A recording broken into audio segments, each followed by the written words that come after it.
Hey, what's going on, guys? Hex coming back in today with a brand new video, and as always, down in the title below will be the topic we're talking about today. And we're going to be talking about why my girlfriend is a girl, or a gal, I should say. Sorry if I mispronounced that for some, but why my girlfriend is a gal is a unique show and why it works. So first and foremost, I mean, it all starts with the main character and ends with the main male character for the sake of discussion. Now, what I'm getting at here, our typical main character is actually someone from a harem genre, and you guys may be like, what are you getting at? The perverted persona? Yes, that's definitely from, a harem genre 9 out of 10 times. To see this in any kind of romance genre, it's just kind of unique. It's different because we don't ever get to see that. The Issa Hyodos, the main male character from Trinity 7, two different kind of personalities, but still those perverts that we see in the typical harem genre. Now, we also, usually get those like really scared, innocent kind of characters, and those usually somewhat happen more so in the romance kind of,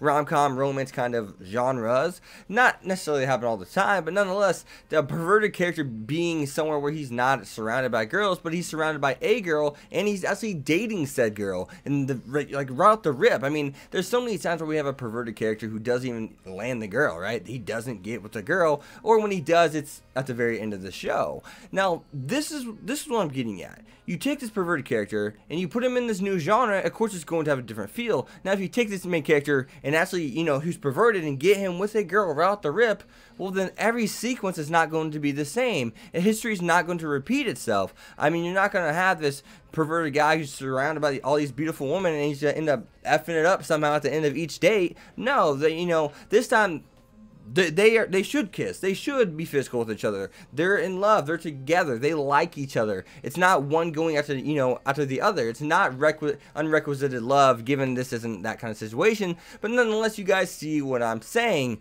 I mean, there's not a cat chasing the mouse. The mouse is also chasing the cat. They're running back and forth. Or the dog's not chasing the cat, but the cat's also chasing the dog. They're chasing one another.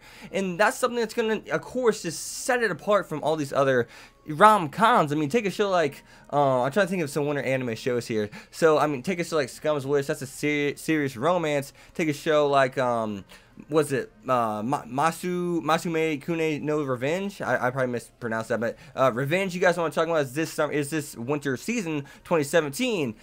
And I mean, Masamune no Kun's Revenge was totally different. The main character was outgoing. He was a character who was the school hottie per se, and now with this character who's mediocre in looks, and he's this perverted character that gets with the girl, and he's not surrounded by a harem, and he's in a different genre. So of course that's going to make the show different. It's going to make it feel, it's going to give it a totally different feel. Every sequence, every presentation, every setup, to a certain point, a climax in the show is going to be different. So nonetheless, it's not the fact that there's many things different. In fact, I only had 2 things listed on my notes, period, because it's just a few things, few major tweaks, and that's why it doesn't feel the same. I'm not sitting here saying there's never been a perverted character in a rom-com, and someone who probably didn't watch the end of this video will probably say that down in the comments below, but hey, that's on you. You didn't finish my speech. You did not listen to me fully. If someone does say that, just saying. So those are the 2 things: perverted character in a different genre, I mean different setting per se too, right? And I don't mean that like high school setting, I mean him with girl. But at the same time, that's all from you guys. As always, you guys have been Hex. Be sure to leave a like, comment, subscribe, follow me on Twitter X25, and I will see you guys next time. Peace.